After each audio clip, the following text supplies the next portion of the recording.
Hello everyone, welcome to our show Beyond the Boundaries presented by Frytech Media. I'm your host Saumya Srivastava. तो आप सबने वो मशहूर गाना तो जरूर सुना होगा, जिया हो बिहार के लाला जिया तू 1000 साला। तो अब तक तो गेस कर ही लिया होगा कि आज की गेस्ट हमारे कौन है।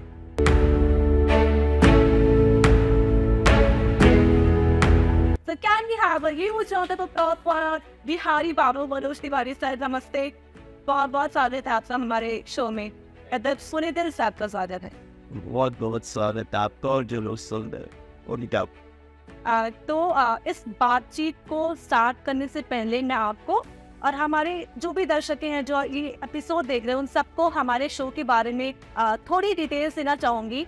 Beyond the boundaries the power talk show, ये एक ऐसा कार्यक्रम है, एक मनोरंजक कार्यक्रम जहाँ पे आप जैसे एस्टीम गेस्ट को हम बुलाते हैं और यहाँ पे उनकी चैलेंजेस के बारे में बात होती है, उनकी लाइफ की जर्नी के बारे में बात होती है, उनके स्ट्रगल, उनके हार्ड वर्क, उनकी कामयाबी के बारे में बात होती है।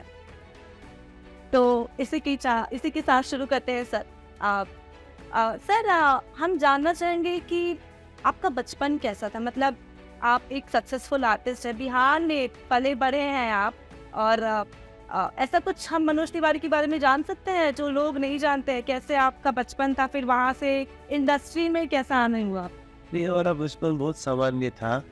एक गांव में था, बहुत अभाव में था, लेकिन बहुत ताजगी थी क्योंकि हरे भरे खेत होते थे और ताजी ताजी हवाएं होती थी, ताजी ताजी सब्जियां होती थी। वो खेतों से निकले हुए तुरंत अनाज खाने को मिलते थे, तो बहुत मज़ेदार था। मेरा गांव है बिहार में, अतरवलिया मेरे गांव का नाम है। हमारे गांव के साथी लोग भी बहुत अच्छे थे। उनमें कुछ जरूर भटक गए, नशे के आदी हो गए, तो उनका जीवन मैंने अपनी आंखों के सामने बहुत बदसूरत होते हुए देखा। लेकिन बाकी हमारा गांव बहुत संस्कारिक है। गांव में लोगों के जो संस्कार हैं, जो जीवन को लेके मूल्य हैं, वो बहुत बड़े। हमारे गांव के लगभग हर घर में गाय और भैंस पाला जाता है, तो ये सब बहुत याद आता है। हमारे गांव में आम के पेड़ बहुत कम थे। ये पीपल का बहुत बड़ा पेड़ है, उसके नीचे मेरा घर है। मेरे घर के एक तरफ पीपल, एक तरफ बरगद है। और कुल मिला के गांव के लोग बहुत आपस में भी वो ठीक से रहते, प्रेम मोहब्बत। इंडस्ट्री में कैसे आना हुआ आपका? इंडस्ट्री में आना तो एक एक्सीडेंटल था, क्योंकि हम लोग गांव में रामलीला वगैरह में भाग लेते थे, तो उसी में से फिर एक्टिंग करते करते और लगा कि बेसिकली हम लोग पहले सिंगर बने।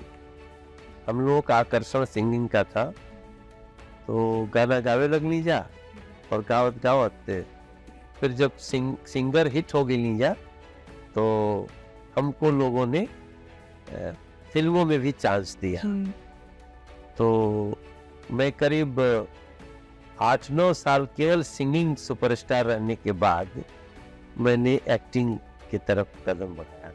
सर बिल्कुल सर, मतलब बचपन से ही आपके गाने सुनते हुए आ रहे हैं हम सब, और आप तो है ही सुपरस्टार।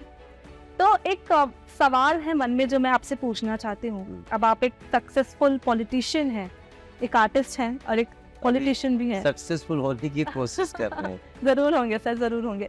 तो ये जो आज मायने में सक्सेसफुल है कि हम मोदी जी के साथ थी। जी बिल्कुल, हम नरेंद्र मोदी जी के साथ हों, क्योंकि नरेंद्र मोदी जी के साथ स्वीकार होना भी सभी की किस्मत में नहीं। क्योंकि मुझे आज पता है कि आने वाले दिनों में जब इतिहास लिखा जाएगा, तो मैं तुलना नहीं कर रहा हूँ, महत्व तो बता रहा हूँ कि राम जी के समकालीन जो लोग थे, केवट थे, जिन्होंने गंगा पार कराया था। राम जी के समकालीन लक्ष्मण जी थे, भरत जी थे। तो वैसे ही राम जी के समकालीन उनके और भी बहुत सारे मित्र थे, बंदर वालों भी बहुत मित्र हो गए थे। तो आज जब लिखा जाता है तो उनकी कहानी कितनी महत्वपूर्ण है। नरेंद्र मोदी जी का जब इतिहास लिखा जाएगा, आज के मैं 50 साल बाद की बात कर रहा हूँ, तो लिखा जाएगा कि हम मनोज तिवारी भी एक साथ में होता। बिल्कुल सर, बहुत अच्छा लगा आपको। वो बहुत बड़ी, मतलब नॉट ओनली मनोज तिवारी, और भी जो लोग हैं, दिनेश लाल यादव को भी हम पार्टी में ले आए हैं, रवि किशन जी को पार्टी में लाए हैं। हमको ये संजोग सौभाग्य मिला है। बहुत सारे ऐसे कलाकार जो बीजेपी में आए, उनको हम कहीं और जाने ही नहीं दिए, जबरदस्ती नहीं, प्यार से, व्यवहार से। और बीजेपी का ये जो एरा है, जो नरेंद्र मोदी जी के साथ काम कर रहा है, वो आने वाले दिनों में एक एक व्यक्ति की कहानियां लिखी जाएंगी। बिल्कुल सर, मतलब इस मामले में मैं सक्सेसफुल हूँ और भाग्यशाली। बिल्कुल सर, मतलब बीजेपी और नरेंद्र मोदी जी भारत के लिए अब तो बहुत कुछ किए और आगे हम सोच भी नहीं सकते वो क्या क्या करेंगे हमारे देश के लिए। एक सवाल है मन में, राजनीति एक बहुत ही डाइवर्स वर्ड है, और जब हम राजनीति के बारे में बात करते हैं तो इसके साथ बहुत सारे चैलेंजेस आते हैं, और आप भी एक पॉलिटिशियन है तो हर दिन कोई ना कोई तकलीफें या चैलेंजेस फेस करना होता होगा। कुछ बताना चाहेंगे उसके बारे में आप? एक तो राजनीति शब्द को लोगों ने नकारात्मक इमेज देने की कोशिश की हमारे देश में। तो राजनीति कभी भी गंदी नहीं हो सकती है, राजनीतिज्ञ गंदे हो सकते हैं। हुआ क्या कि लोगों ने ऐसा माहौल बनाया, रे राजनीति गंदी चीज है, इसमें बहुत अच्छे लोगों को नहीं जाना चाहिए। तो फिर कौन जाएगा? तो बुरे जाएंगे, जो फालतू है, जो जिनको अपना काम नहीं करने आता, उनको चले जाओ। तो फिर जब कुछ नहीं करने आता तो वही क्या कर लेंगे? तो वहां जाकर के वही करेंगे जो पिछले 60-70 साल में देश में हुआ है। इसलिए मैं आपके चैनल के थ्रू भी बोलूंगा, मेरा जो सबसे बड़ा अट्रैक्शन है ना पॉलिटिक्स के प्रति, वो है कि क्यों नहीं कोई सिंगर, कोई एक्टर, कोई एडवोकेट, कोई पत्रकार, कोई स्टूडेंट पॉलिटिक्स से निकला हुआ, क्यों नहीं आना चाहिए राजनीति? आना ही चाहिए। जो हमारे देश के युवा है, आप 50 बार बोलोगे अरे यार नेता बहुत गंदे हैं, तो फिर अच्छा लाओ ना, कौन रोका है? वो बीजेपी अच्छों को ला रही है। बीजेपी एक ऐसी पार्टी है जहां पे कोई भी व्यक्ति आकर के बीजेपी का अध्यक्ष हो जाता है। दूसरी पार्टी में, अखिलेश जी के पार्टी में, अखिलेश जी के परिवार के अलावा दूसरा कोई अध्यक्ष बनेगा क्या? लालू जी के पार्टी में जरा दूसरा कोई अध्यक्ष बना लो, दूसरा कोई मुख्यमंत्री बना लो। शरद पवार जी के पार्टी में अभी भी देखिए फिर आके उनकी परिवार के ही लोग बने हैं।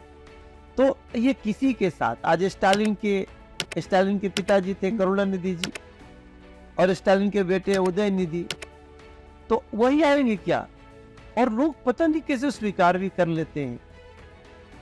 मुझे लगता है वो समय आया है जब हमारे यूथ को, अब जैसे आज ही देखो, आज मैंने देखा कि जो INDI इंडी अलायंस बना है, इन्होंने 10-12 पत्रकारों को बैन कर दिया। अब आप सोचो कि आपसे मेरी बात हो रही, आप कुछ भी पूछो, जवाब मुझे देना है ना। आप हमसे टेढ़े से टेढ़े सवाल पूछो, मैं इसे कह दूंगा, आपको गाली देने लगूंगा और आपको बोलूंगा कि क्या फालतू सवाल कर रहे हो। ऐसे थोड़ी कर सकता हूं मैं। आपके सवालों का जो टेढ़े होंगे, मारक होंगे, तीखे होंगे, हम जवाब देंगे ना। चाहे आप जवाब ना देना चाहते हो तो भी आपकी चॉइस। हम कह देंगे कि भाई कोई बात नहीं, मैं इसमें आगे बढ़ूंगा। लेकिन आज इंडी अलायंस ने 12 पत्रकारों को बैन कर दिया कि ये हमारे अनुसार क्यों नहीं बात कर रहे हैं। तो अब देखो अटैक किस पे है? यूथ पे है। आज तमाम यूथ कोई अपने वेब चैनल बना करके बात कर रहा है, यूट्यूब चैनल बना करके बात कर रहा है, तो आप कोई पार्टी के पक्ष में नहीं बात किया तो उस पर एफआईआर कर दोगे, उसको जेल में डाल दोगे। तो ये तो वही बात हुई जो 1975 में इंदिरा जी ने इमरजेंसी लगा दी थी।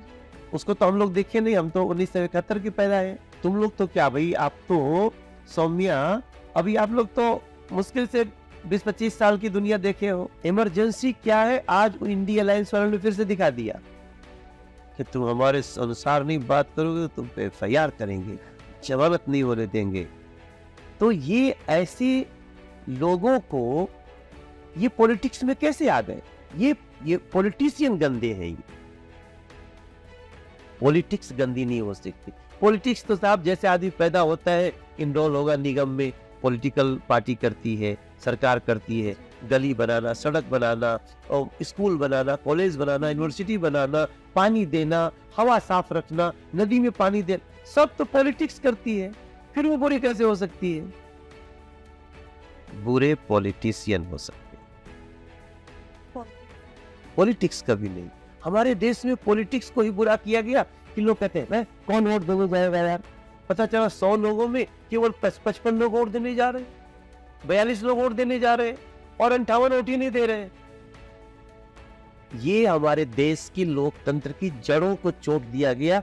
फिर मेरा मन किया, मनोज तिवारी चल बेटा, बहुत गाना गा लिया, बहुत सिनेमा किया, let us support this person who is Narendra Modi, क्योंकि उनकी बहुत सारी चीजें स्टडी किया मैं, तो I am very happy this day, खूब खुश हूं मैं। सर, लोगों की जो मानसिकता है, जैसे कि आपने कहा कि लोग सोचते हैं कि पॉलिटिक्स में खराबी लोग जाते हैं, लेकिन आप भी जानते हैं, हम भी जानते हैं, सब जानते हैं कि भारत में सबसे ज्यादा जरूरत है लोगों को नेता की, ताकि वो यहाँ पे आए, समाज के लिए कुछ करें। गुड लीडर्स, या ईमानदार लीडर्स। अब तो ऐसे लोग हैं जो कहते हैं हम बहुत पढ़ के आए हैं, लेकिन पढ़ाई का सारा जो उपयोग है वो भ्रष्टाचार करने में लगा रहे हैं।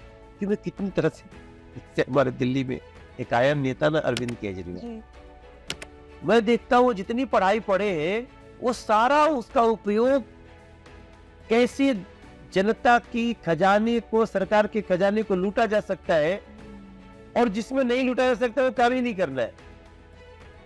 तो मैं बड़ा दुख होता है मुझे। अच्छा, कई बार क्या होता है, पब्लिक वो कभी कभी लोक लुभावन बातों में आ जाती है। पब्लिक तो भोली है ना। मेरा मानना है कि पॉलिटिक्स में अच्छे लोगों को आना चाहिए और पॉलिटिक्स में डिबेट होनी चाहिए। आज जैसे एक लाइन आई ना कि जो इंडिया अलायंस बना है, इसका एक नेता कहा कि हमारा निर्माण इसलिए हुआ है कि हम सनातन धर्म को समाप्त करेंगे। अब सनातन धर्म क्या है? जो राम को मानते हैं, जो कृष्ण को मानते हैं, ये तो कभी खत्म नहीं हो सकता, जो शिव जी को मानते हैं, जो वेदों को मानते हैं, जो संस्कृत को मानते हैं, वो सनातन को आप नष्ट कर दोगे। और उस अलायंस में जितने लोग हैं, चाहे वो ममता दीदी हो या राहुल भाई हो, राहुल गांधी जी, या फिर अरविंद केजरीवाल जी हो, या फिर लालू जी हो, अखिलेश यादव जी हो, कोई कुछ नहीं बोल रहा है। आप कितना गिरोगे अपनी पॉलिटिक्स के लिए? ऐसे बयान देने वालों को तुरंत उसको गठबंधन से निकाल देना चाहिए, नहीं तो देश की जनता आपको देश की राजनीति से निकाल देगी। सर, आप एक सक्सेसफुल नेता भी हैं और अभिनेता भी हैं, दोनों हैं आप। तो आप एक नेता की नजर से देश का भविष्य कैसा देखते हैं, और एक अभिनेता की नजर से सिनेमा का जगत कैसे देखते हैं? देखिए, अभिनेता तो बेचारा वो अपने रोजी रोटी के लिए काम कर रहा है जी। बड़े से बड़ा अभिनेता हो, कोई बुरा न माने, चाहे वो अमित जी हो या शाहरुख भाई हो, सलमान भाई हो, ये अक्षय कुमार जी हो, या व्हाटएवर, जो भी बड़े बड़े सभी बहुत अच्छे हैं, दे आर आर्टिस्ट। बट वो हमारी तरह गली गली घूम सकते हैं क्या? हम दो आदमी से बोलते हैं भाई साहब कोई गलती हो तो क्षमा करिएगा। भाई, क्योंकि राजनीति में आना छोटा कोई आसान काम नहीं है। हाँ, वो भी सेवा कर रहे हैं, वो लोगों को इंटरटेन कर रहे हैं। इंटरटेनमेंट भी बहुत बड़ी सेवा है। मेरा मानना है कि अभिनेता होना एक अपने आर्ट की बात है, उसको भी सैल्यूट है। बहुत आसान नहीं है, लेकिन नेता बनना, लोगों के सेवा में आना, अब तो नरेंद्र मोदी जी ने नेता नहीं बना दिया, सेवक बना दिया सबको। हम सांसद हो गए, सेवक है, वो अपने को कहते प्रधान सेवक है। तो देखो कुल मिला के क्या है ना, मुझे जो लगता है कि देश का हर नागरिक वो राजनीति में है, क्योंकि उसको वोट देना है।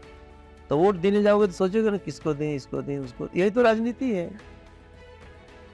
To elect a good party, एक अच्छे पार्टी का, ईमानदार पार्टी का, जो दूरदर्शिता के साथ चलता है, तो ऐसे लोगों को ढूंढना मूलतः तो जनता का ही काम है। हम कितना भी बोलेंगे तो फाइनली हम तो लोगों के पास ही जाएंगे ना, मुझे जिता दो। तो जो जिताने वाले लोग हैं उनको अब ना केवल एडवर्टीजमेंट नहीं देखना चाहिए, उनको केवल हमारी बातों पे नहीं जाना चाहिए कि मनोज तिवारी के, खुद भी जाइए, स्टडी करिए। जैसे हमारे देश में नरेंद्र मोदी जी अभी नमो ऐप चलाते हैं। अब नमो ऐप पे कोई भी चला जाए, जैसे ये ओटीटी प्लेटफॉर्म है, नेहा जिन्होंने शुरू की है, मैं बहुत एडमायर करता हूं उस बिटिया को, कि वो जब मुझसे आई थी बात करने तो मुझे लगता ही नहीं था कि ओटीटी चैनल बोल सकती है, बट आज उसका ओटीटी चैनल चल रहा है, उसके शो चल रहे हैं, मैं उसको सैल्यूट करता हूं। तो वैसे ही नमो ऐप है, देश का कोई आदमी उस पे जाएगा, सर्च करेगा और उसको मिल जाएगा उस पे कि भाई दिस इज द ट्रूथ। वो फेक न्यूज नहीं फैला सकता। तो अब तो बहुत सारी फेक न्यूज जितना आज चलता है, उससे ज्यादा फैक्ट फाइंडिंग न्यूज भी चल रहे हैं। तो सभी लोगों को सतर्क रहना चाहिए। राजनीति अभी बहुत अच्छी होने वाली है और देश की स्पीड, देश के लोगों का बहुत बढ़त होने वाला है। इतना समृद्ध हो जाएंगे हम लोग कि आप देखते रहो, उस समय प्रत्येक नागरिक को उसका फायदा मिलने वाला है। बहुत सही चीज आपने बोली है। अब एक प्यारा सा सवाल है हमारे टीम्स की तरफ से, आपके सारे फैंस आपसे पूछना चाहते हैं। मैं कमेंट सेक्शन से देख रही थी। अच्छा, आप एक सक्सेसफुल आर्टिस्ट तो हैं, पॉलिटिशियन भी है, क्या नहीं है आप सर, सिंगर, राइटर, एक्टर। और सवाल ये है कि क्या हम मनोज तिवारी को भविष्य में आगे चल के क्या किसी और रूप में देखेंगे, या फिर ये पॉलिटिशियन तक ही सफर है आपका? ये तो बहुत बड़ा सफर है और ये तो हमारे चाहने से नहीं होगा ना। पब्लिक जब उनको चुनेगी फिर आगे बढ़ेंगे। मैं अभी भी गीत लिखता हूँ, अभी तो मैं म्यूजिक भी करने लगा हूँ। बनाए सब हो जाता है, माँ सरस्वती है ना। तो अभी मैं कुछ गाने फिल्मों को दूंगा, बड़ी बड़ी फिल्मों को दूंगा। हाँ, फिल्म करने का मेरे पास अभी समय नहीं। मैं 25-30 दिन तक फिल्म नहीं कर सकता, क्योंकि फिर मेरा जो उद्देश्य है ना लोगों की सेवा का, वो बाधित होगा। तो मेरा फ्यूचर क्या है इसका लेके मैं टेंशन में नहीं हूँ। वर्तमान क्या है मैं उसको लेकर के खुश हूँ और मैं बहुत अच्छा काम कर रहा हूँ। क्यों? क्योंकि मैं नरेंद्र मोदी जैसे एक ईमानदार व्यक्ति, सही मायने में देश को प्यार करने वाला, देश को बिना किसी भेदभाव के लोगों को आगे बढ़ाने वाले नेता के साथ हूँ। और मैं विश्वास से कह सकता हूँ, मेरा विश्वास है और मुझे ये भी विश्वास है कि जनता भी नरेंद्र मोदी जी को उतना ही विश्वास कर रही है। जिस दिन मेरा विश्वास डगमगाएगा तो मैं बोलूंगा भी लोगों, लेकिन अभी मैं फुल्ली कॉन्फिडेंट। आप देखो G20 हुआ है जी, दुनिया के लोग कैसे विकासशील देश भारत, विकसित भारत नहीं, विकासशील देश भारत ने इतिहास रच दिया। अफ्रीका यूनियन के 55 देशों के यूनियन को G20 में स्थान दिला दिया। यहाँ से लेके ब्रिटेन तक सड़क से कॉरिडोर बनेगा। मतलब आप आने वाले समय में कम से कम एयर फेयर में आप हिंदुस्तान के किसी भी शहर से दूसरे शहर तक जाने के लिए हम लोग तैयारी में कर रहे हैं। कैसा भविष्य देखते हैं आप भारत का आने वाले कुछ सालों में? बहुत सुंदर भविष्य है, बहुत सुंदर भविष्य है, और चुनौतियां भी बहुत हैं, लेकिन इन चुनौतियों को हमारे देश की जो युवा पीढ़ी है और जो नागरिक हैं वो उसको सही दिशा में ले जाएंगे। साजिशें बहुत होंगी, करने वाले साजिश भी बहुत हैं, मगर उन साजिशों का जाल काटने वाले हमारे युवा भी बहुत शक्तिशाली हैं, देश के नागरिक भी बहुत शक्तिशाली हैं। एक सीरियस क्वेश्चन मेरे माइंड में आ रहा है जो मैं आपसे पूछना चाहूँगी। आप बिहार से हैं और मैं भी बलिया से बिलोंग करती हूँ। अरे तो हमनी के दुल्हन कोई हो गई जी, तो सवाल ये है सर कि आप एक सक्सेसफुल आर्टिस्ट हैं, लेकिन अगर हम देखें तो देश में यूपी और बिहार से जो लोग आते हैं उनको इज्जत नहीं मिलती है, वो इज्जत जो उनको मिलनी चाहिए। अनलेस एंड अनटिल आप बहुत सक्सेसफुल हो अपनी लाइफ में, तो कभी शुरुआती दौर में डिस्क्रिमिनेशन जैसा कुछ फेस किया? वो कई बार हुआ, लेकिन हम उसको ना बहुत माइंड नहीं करते। हावी नहीं होने दिया? ना ना ना, देखिए ये कहीं ना कहीं मेरे माइंड में भी कि हमको लेकर के लोग ऐसा सोच रहे हैं। और एक बात है कि बिहार के लोगों ने या भोजपुरी क्षेत्र के लोगों ने वो जो हमारा एक वर्ग है ना जो श्रम में विश्वास करता है, मेहनत में, वो कपड़े की नहीं सोचा कि हमें कपड़ा कैसा पहनना चाहिए। ऐसा नहीं क्यों कपड़ा नहीं पहन सकता था, सोचा ही नहीं। ना ना, जैसे बनी ठीक बनी। हमारे यहाँ एक्चुअली बात कही जाती है कि अरे दिन देखल जाला कि कपड़ा देखल जाला। क्या बात कह दी सर आपने। तो ये हमारे बिहार यूपी के लोगों में है, हमारे भोजपुरी क्षेत्रों के लोगों में है, और मगही, अंगिका, मैथिली के जो क्षेत्र हैं उन लोगों में एक भावना है, अरे भाई बहुत चिकन चकन कपड़ा पर मत जा, नियत देखल जाला। तो ये भावना जो है वो उसका गर्व है हमें। बहुत लोग कहते हैं सर हमारे देश में कि बिहारी आगे बिहार पीछे, कितना सच है ये बात? हाँ, ये लाइन सही है, बिहारी बहुत आगे है। बिहार पीछे कैसे? बिहार पीछे इसलिए रह गया कि वही जो पहले हम बोल रहे थे ना कि पॉलिटिक्स खराब हो रहा हो, अच्छा आदमी के पॉलिटिक्स में नहीं जाए कि चाहिए, इसलिए बिहार पीछे रह गया। अब धीरे धीरे मैं बिहार की राजनीति भी देख रहा हूँ, अच्छे लोग आ रहे हैं और अच्छे लोग आए भी। मैं तो जो ये दौर था भारतीय जनता पार्टी और जदयू का, उसमें हम बहुत सारी क्रेडिट नीतीश कुमार जी को देते हैं और बहुत सारी क्रेडिट उनको दिया भी जाना चाहिए भारतीय जनता पार्टी के साथ रहते हुए। लेकिन अब एक समय आया जब उनकी महत्वाकांक्षा इतनी हो गई कि बिहार पीछे हो गया, तो फिर वो दौर, फिर बिहारी आगे बिहार पीछे। मुझे लगता है कि अभी बिहार को अपना चरमोत्कर्ष देखना है और वो देखेगा बिहार। मैं आपको आपके शो में बताता हूँ कि 2025 के बाद का जो बिहार होगा ना, वो बिहार के लोग अब टोटली नरेंद्र मोदी जी के उनकी पॉलिसी के अनुसार चलेंगे। देखिए, नीतीश जी ने जितना बिहार को बीजेपी के साथ मिल करके आगे बढ़ाया, पिछले कुछ समय में उन्होंने नुकसान भी बहुत कर दिया। भी हो सकता है कि नीतीश जी को ये महसूस होते होते बहुत देर हो जाए, क्योंकि आने वाले समय में मुझे इस बात का डर है, मुझे इस बात का दुख है कि नीतीश कुमार जैसा व्यक्ति, जो नरेंद्र मोदी, नीतीश कुमार, लेकिन जो भी भारतीय जनता पार्टी और नीतीश कुमार, जो उनका ऑरा बना था उन्होंने अपने समय में ही उसको नष्ट कर दिया,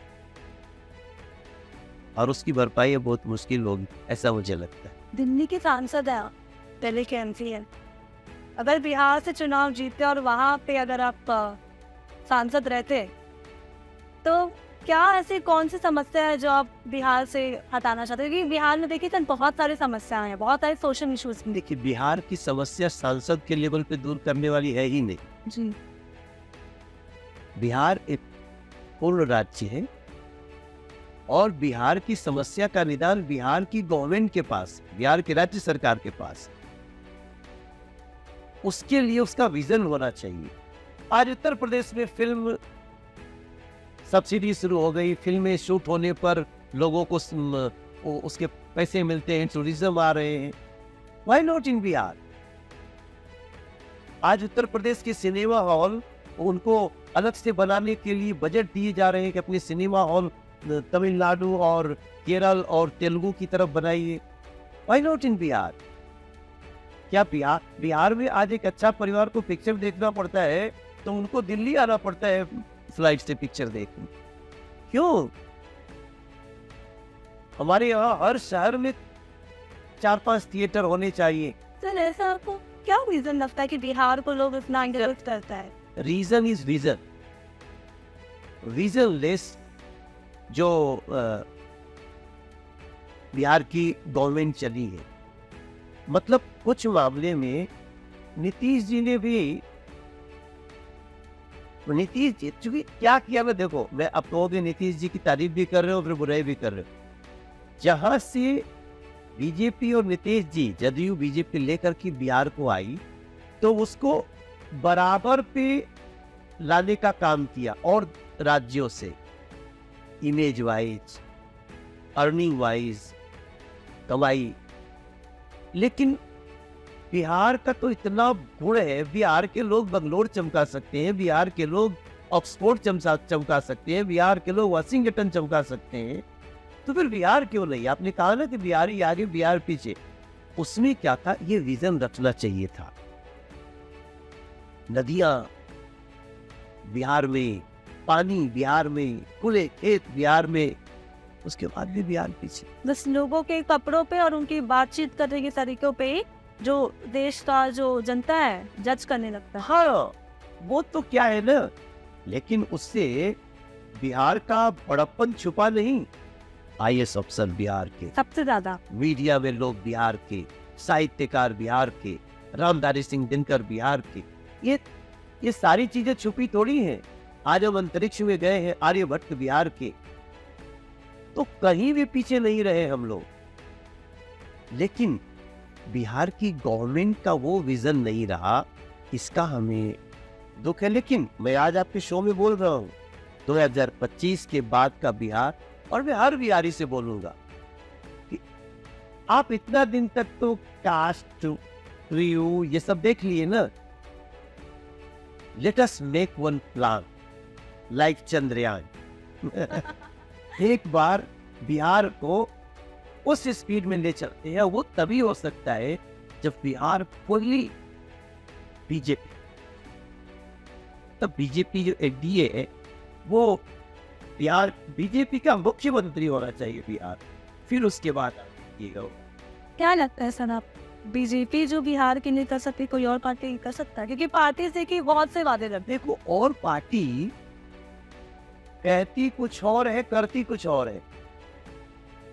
और पार्टी खजाने को लूटने में ज्यादा लग रही, झूठे वादे करने में ज्यादा लग रही। अब जैसे अभी चुनाव होने हैं, मैं राजस्थान गया था, तो राजस्थान में गया तो चित्तौड़ के गांव में था, एक बूढ़ा आदमी आया, बोला हमारा जमीन नीलाम हो गया, मतलब उसने कुछ बोला। हमने कहा कि क्यों हुआ?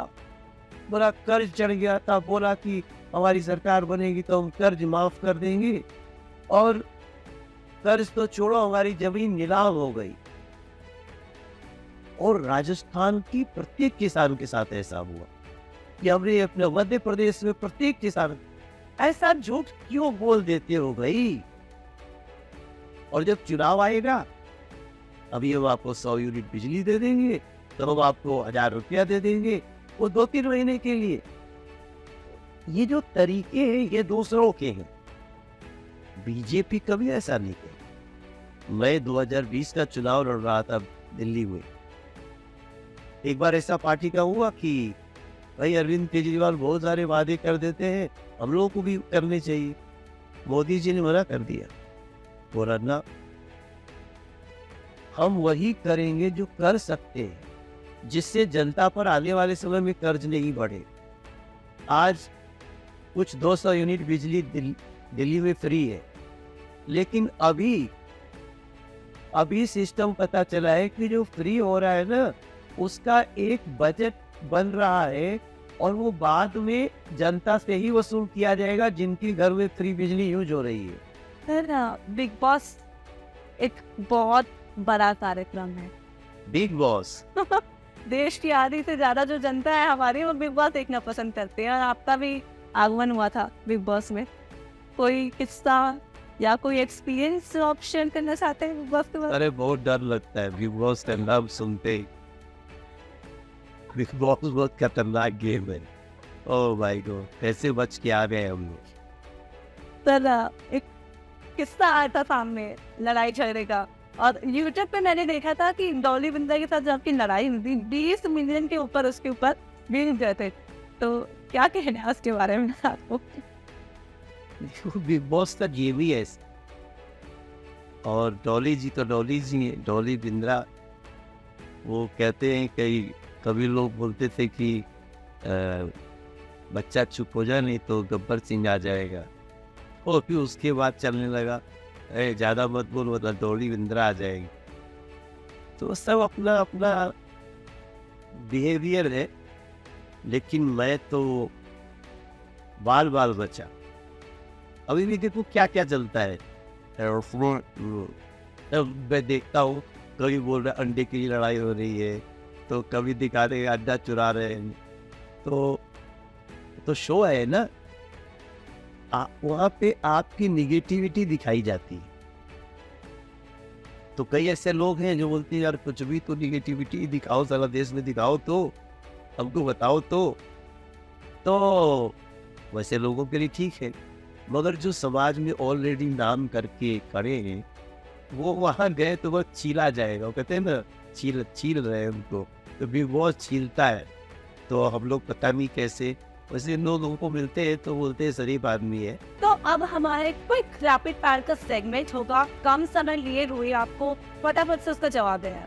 शुरू करें थे? तो कोशिश करते हैं। बॉलीवुड या बॉलीवुड?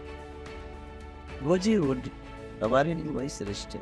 अच्छा, नेता या अभिनेता? नेता अभिनेता दोनों मुश्किल काम है जी। मगर नेता बहुत कठिन। कुर्ता पजामा या धोती कुर्ता? धोती कुर्ता। फेवरेट बिहारी खाना? लिट्टी चोखा। सबका फेवरेट। अच्छा, तो को यही रखना चाहिए था इसमें, कहाँ चाय कॉफी की रखना चाहिए था, 2 कटोरी में लिट्टी चाटो रखना चाहिए था, साथ में थोड़ा देसी घी। तो इसका भाव रख। फेवरेट गाना, उसके गाने के 4 लाइन्स आपको सुनाने हैं। सजनवा बरी हो गए हमार, चिट्ठिया हो तो सब कोई बाचे, भाभी न बाचे कोई, कलमवा बरी हो गए हमार। अरे मैं खुश हो गया आपकी आवाज सुन के।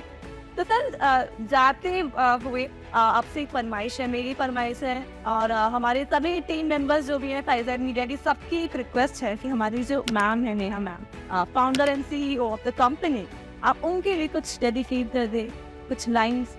ओ जिया हो बिहार के लाला, जिया को 1000 साला, जिया हो बिहार के बाला, जिया 10,000 साला, जिया तू 1000, तनी धूमधाम से, तनी झूमझाम के, अपने कर्म से अपने माटी के मान बढ़ावा ये भैया।